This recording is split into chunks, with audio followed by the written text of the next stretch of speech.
Assalamualaikum Ustaz. Waalaikumsalam warahmatullahi wabarakatuh. Saya mau tanya, ada orang tua masih hidup tapi dia membagi harta warisan kepada anaknya, namun ada satu anaknya tidak dia kasih karena sikit pun tak dia kasih. Gimana itu Pak Ustaz? Kalau dibagi waktu masih hidup namanya hibah.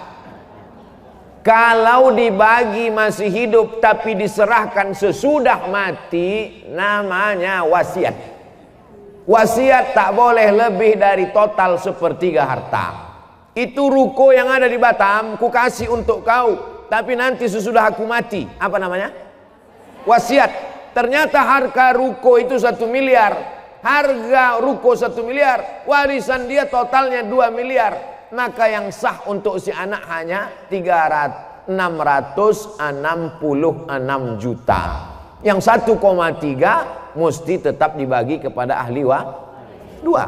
Kalau serahkan masih hidup, ambillah bulat-bulat, namanya hibah, tak ada batasannya. Kalau diserahkan setelah mati namanya wasiat. Dibagikan ketika hidup baru diserahkan setelah mati namanya wasiat. Adapun pembagian harta warisan sesudah mim datema taya bawati.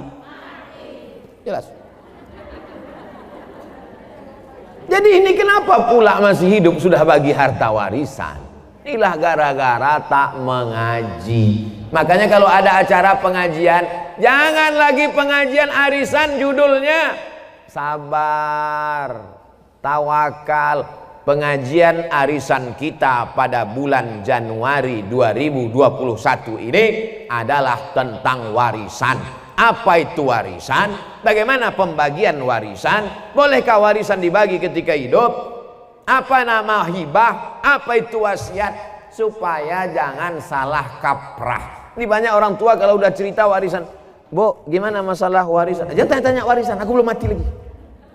Padahal setelah mati menyimpan warisan sama dengan bom atom, bom waktu yang akan meledak. Ini saya menduga bahwa si bapak ibu ini marah kepada anaknya yang satu ini, maka biar supaya jangan dapat dibaginya. Ini untuk kau, untuk kau. Adapun kau matilah kau tak dapat. Tak bisa. Maka kita kalau salah jangan salah 2 kali. Dulu salah kita karena tak mendidik dia. Dulu salah kita tak mengajar dia. Sekarang dia menjadi pemabuk, pecandu narkoba. Yang salah kita atau dia? Kita yang salah. Maka pembagian harta warisan hak dia ada pada harta kita, karena dia adalah anak kita. Dia tak pernah minta jadi anak kita, kita pun tak pernah minta dia jadi anak kita. Allah yang mengirimkan dia ke rahim ibu. Didik dia dengan baik. Kalau sudah dididik dengan baik tak juga baik. Takdir seperti Nabi Nuh punya anak Kan'an, tapi dia tetap punya jatah harta setelah kita meninggal. Bagilah menurut ilmu faraid pembagian harta warisan. Walakum nisfu ma taraka azwajukum illam yakul lahunna walad.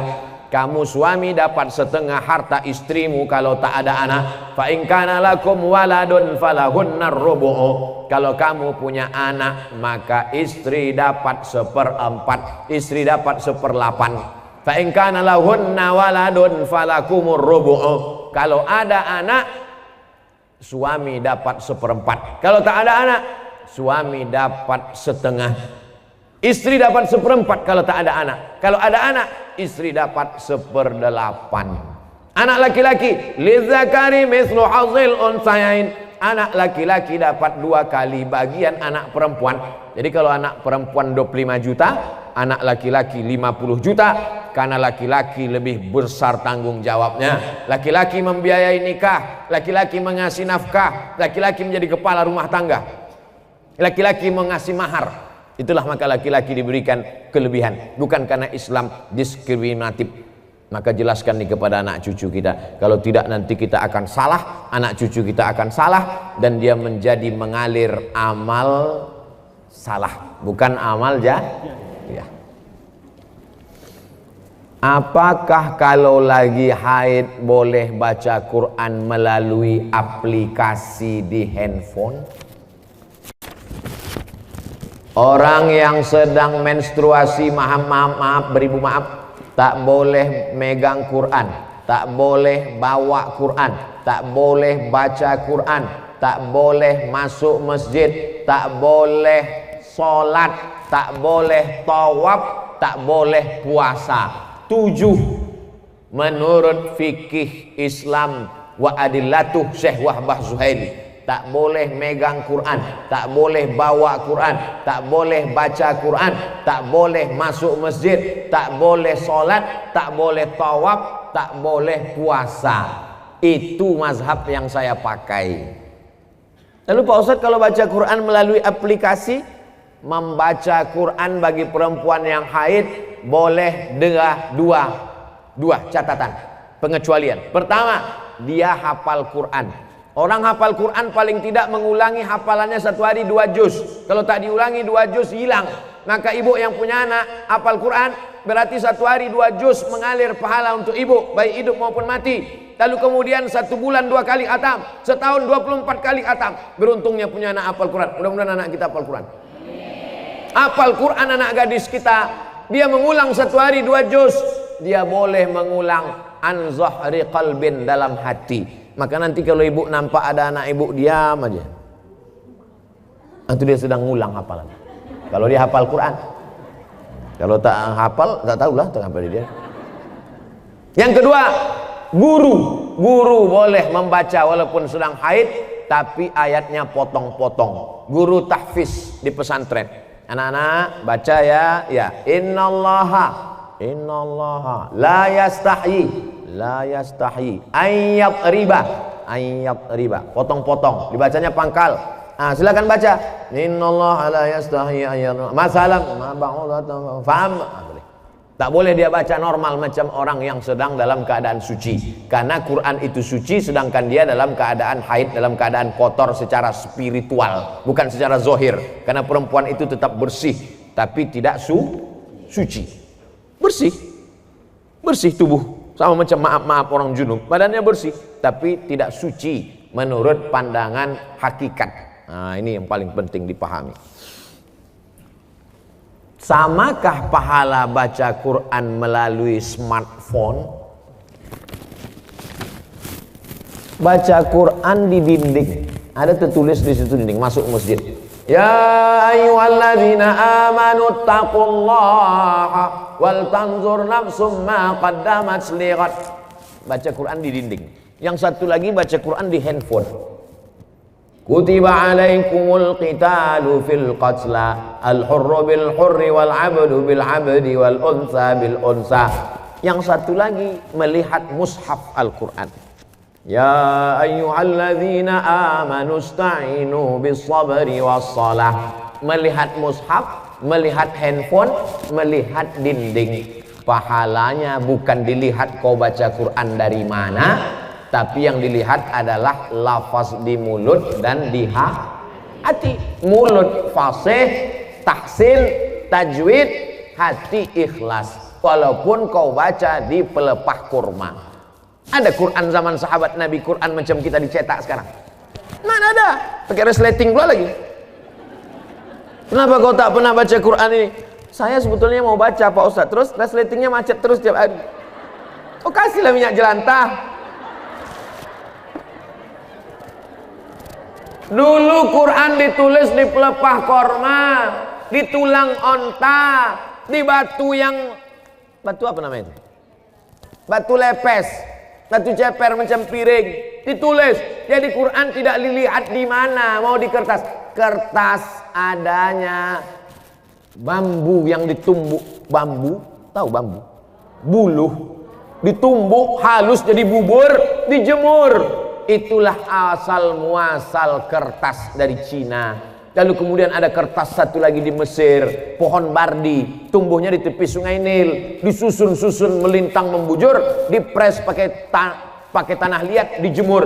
Namanya kertas papirus. Kertas paling tua dua, satu dari Mesir, Fir'aun, satu dari Cina. Lalu kemudian barulah belakangan datang kertas masuk ke kota Makkah. Jadi Quran ditulis di kertas, di batu lepes, di tulang onta, di pelepah korma. Yang dilihat bukan baca di mananya, tapi yang dilihat adalah pelafazan mulut dan keikhlasan hati. Ini Qurannya bukan main lagi, mahal minta ampun. 30 juta harga Quran. Diletakkan di lemari tamu di depan. Setiap tamu yang datang menengok macam menengok kucing. Bukan Quran itu yang mahal. Quran mahal adalah Quran yang dibaca. Seorang ibu mengajarkan anak-anaknya sambil masak pagi. Tak ditengoknya pun Quran itu sambil masak. Bismillahirrahmanirrahim. Wadduha wallaili idza saja. Ma wadda'aka rabbuka wa ma qala. Walal akhiratu khairul laka minal ula. Sambil belacan ditengoknya. Tapi Quran yang ibu ajarkan ke anak ibu itu, itulah yang dibawanya sholat. Usahakan ibu yang membacakan Al-Fatihah ke anak ibu. Supaya apa?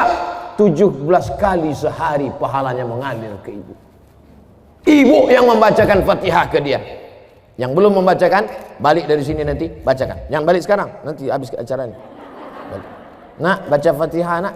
Bismillahirrahmanirrahim. Itu hanya kurang halus sedikit. Bismillahirrahmanirrahim. Alhamdulillahi rabbil alamin. Rohnya kurang tebal sedikit. Luruskan bacaannya. Kapan kelingking ibu masuk ke celah kakinya saat mengajarkan dia berwudu, masuk air ke celah kaki? Kapan ujung jari ibu masuk ke celah telinganya saat mengajarkan berwudu? Kapan mulut ibu mengajarkan? Kapan tapak tangan ibu memegang pundaknya? Rata pundakmu nak. Jangan kepala kau macam menengok kuda jantan, menengok kuda betina. Jangan kepala kau ni menunduk macam menengok rumput. Rata nak. Kelak kita semua, inilah yang akan dia kenang. Al-madrasatul ula. Ibu adalah sekolahnya yang pertama. Alhamdulillah ibu amalkan. Pahalanya mengalir ke ibu, mengalir pula ke saya. Tapi pahala ibu tak berkurang. Ibu tetap dapat 100, saya 120.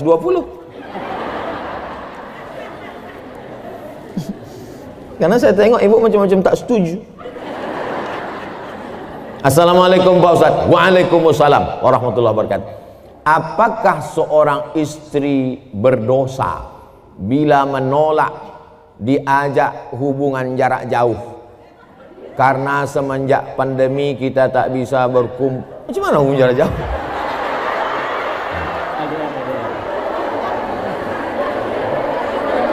LDR. Apa arti LDR itu? Long distance relationship. Wah, macam ABG pula Ustaz.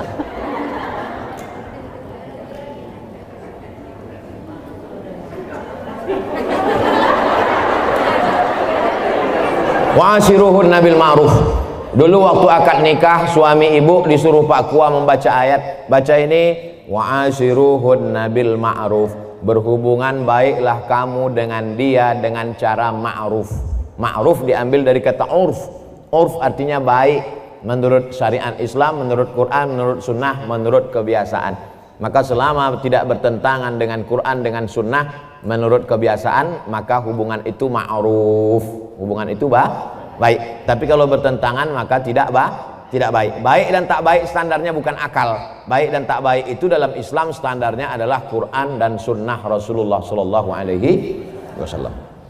Saya mau tanya, apa hukumnya menikah dengan wali tapi bukan dari ayah, abang atau adik laki-laki? Lalu dengan apa kau nikah? La nikaha, tidak sah nikah illa biwaliin, kecuali dengan wali. Wali itu siapa? Ayah, tak ada ayah. Datuk, tak ada datuk. Abang, tak ada abang. Adik laki-laki, tak ada adik laki-laki. Abang ayah laki-laki, tak ada abang ayah laki-laki. Adik ayah laki-laki, tak ada adik ayah laki-laki. Saudara punya abang ayah tuh punya anak laki-laki. Sampai begitu. Perwalian itu ada orang. Tapi insya Allah yang 6 itu adalah, kecuali dia disapu angin puting beliung hilang semua. Andai dia anak yang ditemukan dalam kardus, namanya binti kardus, tak ada walinya, macam mana? Fasultanu waliyun man la waliyalaha. Maka sultan menjadi wali bagi orang yang tak punya wali. Siapalah wali orang perempuan di Batam kalau tak ada walinya? Sultan Kerajaan Riau Lingga. Sultan Kerajaan Riau Lingga sudah menyerahkan kekuasaan kepada Presiden Soekarno. Lalu Presiden Soekarno membuat satu departemen untuk agama, namanya Kementerian Agama. Maka Kementerian Agama lah yang menerima Sultan. Lalu Menteri Agama tak sanggup turun ke Kemenak Kanwil Provinsi. Kemenak Kanwil Provinsi turun ke kota, kota turun ke kecamatan. Itulah maka kepala kantor urusan agama tak ada perempuan. Ada kepala KUA perempuan. Kenapa? Karena KUA akan menjadi wali bagi perempuan yang tak punya. Nah, ini ke depan nanti bisa jadi kepala KUA perempuan. Dia tak ngerti sejarahnya. Karena KUA akan menjadi wali bagi perempuan yang tak punya wali. Fasultanu waliyun man la waliyalaha. Memang satu sisi Pak KUA itu sebagai pegawai pencatat pernikahan, tapi ada dalam beberapa kasus dia bisa nanti menjadi wali pada saat perempuan itu tidak ada wali. Kalau sudah terjadi macam mana Pak Ustadz? Diulang akad nikah. Balik anak gadis kita membawa lakinya, hilang seminggu, pulang-pulang berbadan 2. Balik dia ke rumah, mak, ini lakiku katanya. Kapan kau nikah? Aku pergi nikah kemarin. Wali kau siapa? Udah ku beli wali katanya. Enak aja sekarang, lu tak belajar, jahil. Jangan karena takut kepada orang, diulang akad nikahnya balik, cari walinya yang 6 tadi, lalu diulang. Aku nikahkan engkau dengan anakku dengan mahar, aku nikahkan kau dengan cucuku dengan mahar, ku nikahkan kau dengan adikku, ku nikahkan dengan keponakanku dengan mahar sebentuk cincin emas tunai. Sah. Diulang balik. Lalu perbuatan dia dari mulai dia nikah tak jelas ke nikah yang jelas ini zina. Nauzubillah. Selamatkanlah anak-anak gadis kami ya Allah. Assalamualaikum Ustaz. Waalaikumsalam warahmatullahi wabarakatuh. Apa mazhab itu Pak Ustaz? Mazhab diambil dari kata zahaba. Zahaba artinya jalan. Mazhab adalah jalan. Kalau orang mau pergi ke Batam, ada jalannya naik pesawat. Kemarin saya naik pesawat, pesawatnya perempuan. Citylink. Asik berpantun aja di atas. Awak takut jatuh, dia berpantun. Ada pula yang datang ke Batam ini naik kapal, bukan Titanic, kapal jelati. Nah, macam-macam. Jadi mazhab adalah jalan untuk sampai kepada tujuan. Maka untuk sampai kepada tujuan ibadah yang benar, ada rukun, ada syarat, ada wajib, ada sunat, ada makruh, ada mubah. Maka ulama menyusun. Maka ulama yang menyusun jalan itu disebut dengan mazhab Hanafi, disusun oleh Imam Abu Hanifah. Mazhab Maliki disusun oleh Imam Malik bin Anas. Mazhab Syafi'i disusun oleh Muhammad bin Idris. Mazhab Hambali disusun oleh Imam Ahmad bin Hambal. Saya menempuh jalan yang dibuat oleh Imam Syafi'i. Kenapa Ustaz pakai mazhab Syafi'i? Dulu di pesantren pakai mazhab Syafi'i. Pergi ke Mesir, di Mesir kalau kita sekolah Bu, dibuat itu nama Abdul Somad, jinsiyah, nationality, dari negara mana? Indonesia. Mazhabnya apa? Buat mazhab Syafi'i. Datang kawan saya dari Jawa Timur, dibuatnya Hanafi. Kok kenapa kau pilih mazhab Hanafi? Senyum dia. Kenapa kau pilih Hanafi? Bukunya tipis-tipis gitu. Ada orang yang jadi ustadz juga sekarang, kawan saya. Tak boleh sebut nama, menjaga kode etik. Apa benar jika kita belajar dengan seorang guru yang kita tidak tahu mazhabnya, kita tidak bakal masuk surga? Mayoritas Asia Tenggara, Indonesia, Malaysia, Brunei Darussalam, Patani Thailand Selatan, Moro Filipina, Singapura, mayoritas kita ini bermazhab Syafi'i. Jadi kalau ada orang mengatakan, Pak, mazhab Bapak apa? Saya tidak bermazhab, saya langsung ke Quran dan Sunnah. Berarti dia imam mazhab yang kelima. Nama Bapak siapa? Imam S. Arifin.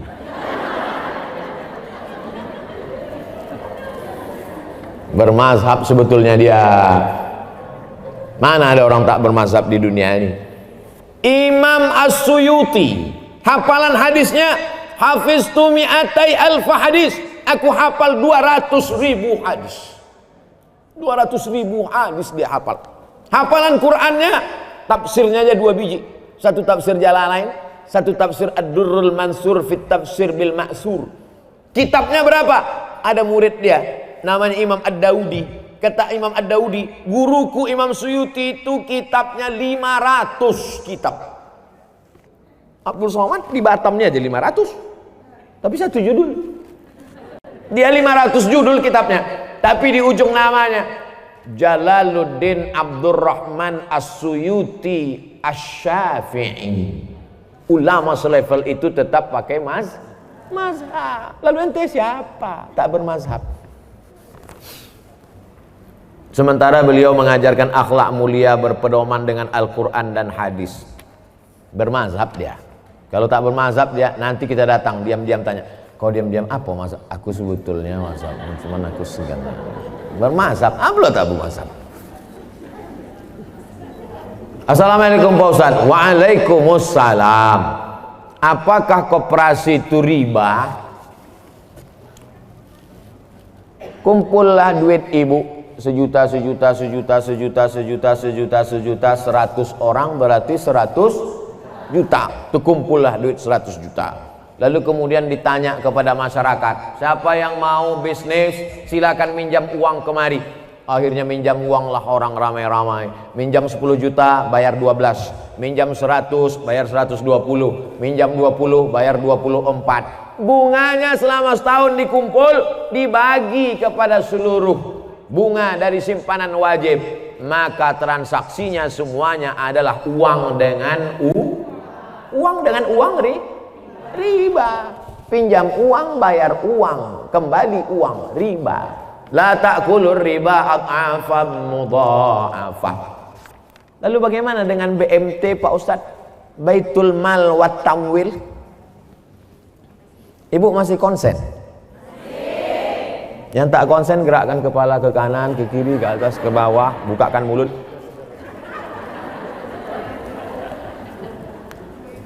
Ini koperasi, ini Baitul Mal. Udah jelas? Koperasi Baitul Mal, koperasi Baitul Mal. Datanglah saya ke koperasi. Assalamualaikum koperasi, selamat siang. Koperasi. Bisa aku minjam duit koperasi? Berapa Pak? 200 juta mau beli mobil. Bisa? Bayarnya nanti 250. Berarti akadnya uang dengan uang. Uang dengan uang riba. Dah selesai. Ini koperasi. Sekarang datang saya ke Baitul Mal wat Tamwil yang syariah, koperasi syariah. Assalamualaikum kop syariah. Waalaikumsalam. Ustadz Somad, boleh foto gak? Boleh, ada habis tuh.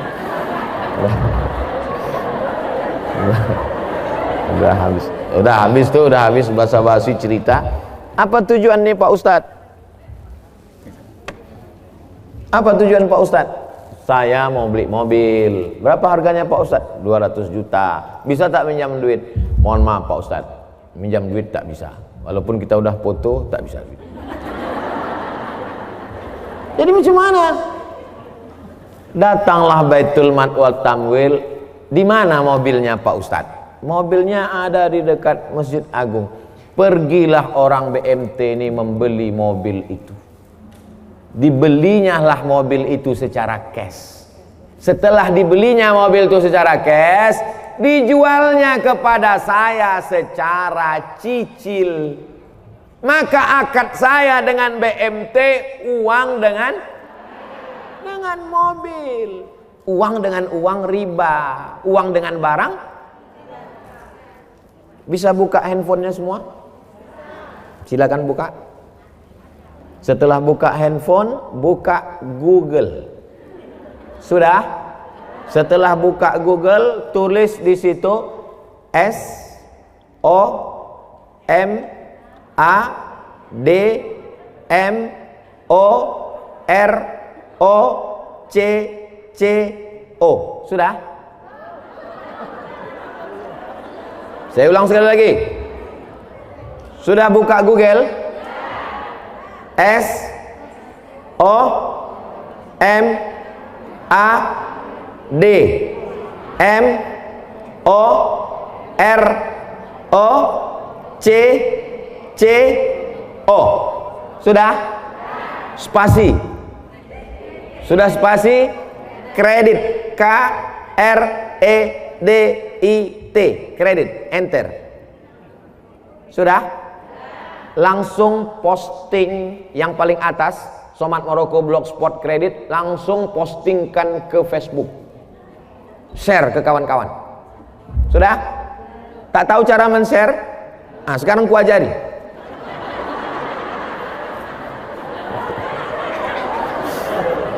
Nah itu di atas sebelah kanan yang ada titik 3, picit itu. Habis itu pilih FB di bawah, sama Instagram, sama pilih 3 sekali, Facebook, Instagram dengan WhatsApp. Share, bagi ke kawan-kawan tentang bolehnya akad uang dengan barang. Dah, setelah nampak tulisannya bisa baca di situ. Kredit. Kita baca ya. Majma' fikih, lembaga fikih Islam membolehkan jual beli dengan tempo jangka waktu pada konferensi ke-6 yang dilaksanakan di Jeddah pada tanggal 17 dan seterusnya. Bawah. Apa dalilnya? Jawaban, jual beli kredit itu tidak ada keberatan di dalamnya, artinya boleh jika waktu dan tambahannya diketahui berapa bulan, berapa tahun, berapa hari, meskipun harga kredit lebih mahal daripada harga kontan, karena penjual dapat manfaat. Penjual dapat manfaat tambahan harga, pembeli mendapat manfaat tempo jangka waktu. Mana dalilnya? Disebutkan dalam Sahih Bukhari dan Sahih Muslim bahwa Barirah dijual oleh tuannya.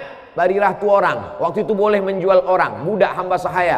Barirah dijual oleh tuannya dengan cara kredit selama 9 tahun. Jadi kredit zaman Nabi itu lebih lama dari sekarang. 9 tahun kreditnya. 1 tahunnya bayar 40 dirham. Ini menunjukkan bolehnya jual beli kredit karena tidak ada unsur gharar, ketidakpastian. Ke koperasi pinjam uang, bayar uang, berlebih uang, riba. Ke Baitul Mal wa Tanwil, kita transaksinya adalah antara uang dengan barang. Jelas? Jelas semua. Tak ada yang tak jelas. Wallahu a'lam bishawab.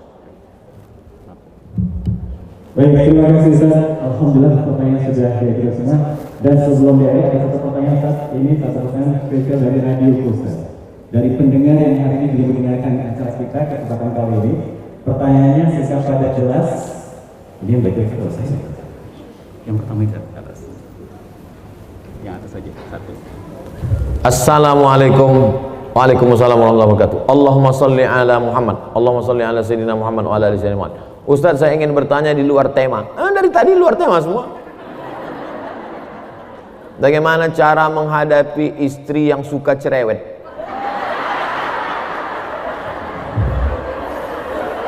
Jadi ibu dengarkan baik-baik ya.